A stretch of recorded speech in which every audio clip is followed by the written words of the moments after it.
Hey, finally, this is like attempt number 86. Trying to record this one. Sorry, guys. First couple went off without a hitch, and then apparently my flash drive filled up and I couldn't empty it. So this should actually be Monday's, the video you should watch Monday, and what we're going to do in class on Tuesday. So the date on this, Tuesday's date, would be January 21st, 2014. We're actually looking at a review day. Okay, and that way we're kind of getting into the flow, practicing taking notes, that sort of thing. Remember, at any time you can pause this video and copy down the notes that you want, or watch it all the way through. So, some of the things we need to review. We need to remember that an ordered pair of coordinates is when a point is written in the form x comma y. We also need to remind ourselves that our dilations occur when we change an original shape's size. So that's make it big, make it small, whatever, as long as it's a change in size. Now we do that by using a scale factor. The scale factor tells us by how much we change. Okay? Now don't confuse those two terms. Dilation is that there's going to be a change. Scale factor is by how much we change. Okay? So if you need to, pause me, boom, you can write that down. Okay? Otherwise, we're on example 1. So if you look underneath example 1, you see draw. Okay?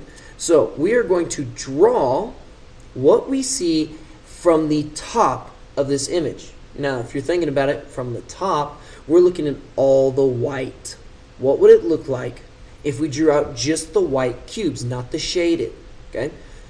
I'm going to keep going. Pause me. I want you to draw out these shapes, or draw out the shape that it should be in the cubes. Okay? So, jump down. You should unpause me by now. Example 2. I'm going to find. What am I going to find? I'm going to find coordinates. So, one of the coordinates that I went ahead and I found for you was D. We're going to go to D 2, comma, -3, which means D, or 2 being my first along the x-axis, 1, 2 spaces over, and along the y-axis, 1, 2, 3 spaces down. Since we're going down a ladder, we consider that negative. 2, comma, -3. Simple enough, right? Well, I also found C for you. C, as we like to call it, origin, is where everything begins in a coordinate plane, which means 0, comma, 0. It's the beginning. You can't start anywhere except 0. Can't start with anything but nothing. What a concept. All right, so what you're supposed to do now is find A, B, and E and plot those points. Or the plot's already pointed. Look, the points are already plotted. What you were supposed to do is find the coordinates and write the coordinates next to them in this fashion, X, then Y.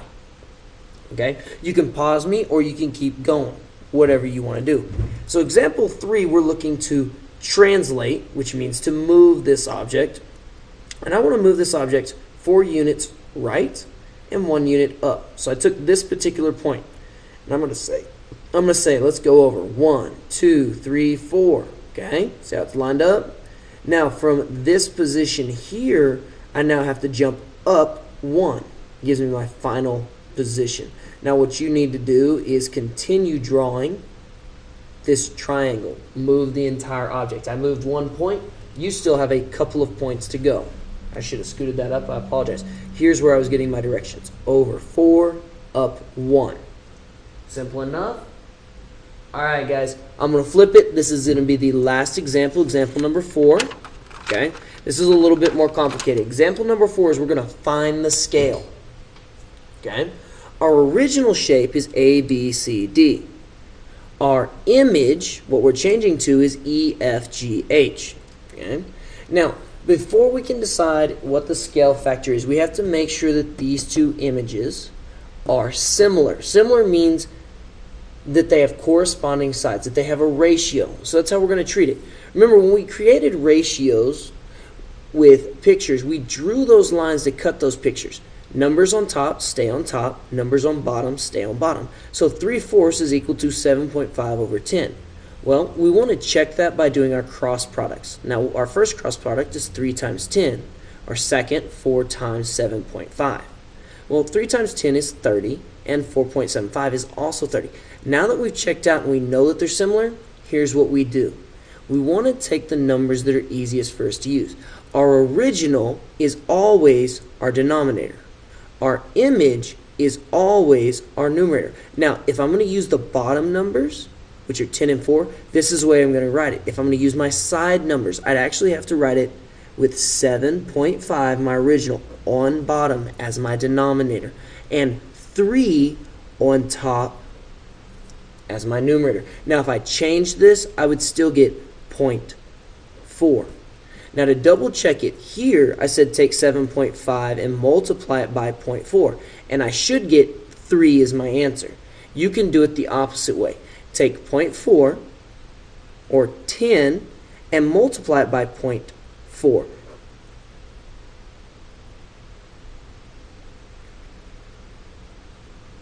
Make sure that's right. I don't want to be lying to you.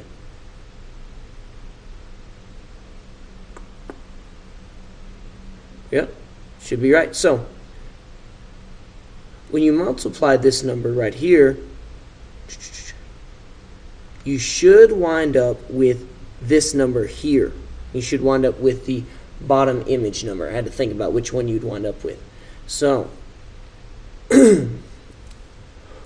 take your time, enjoy it. I'm sorry this video is so dragged out or so quick, as I am worn out. It's like 9:30 at night and I'm still up at the school doing this. I'm dying. I need a nap. Tell you what, whoever comes to school Tuesday morning with a cup of coffee for Coach Jackson is getting a free 100. Alright guys, talk to you later. Have fun.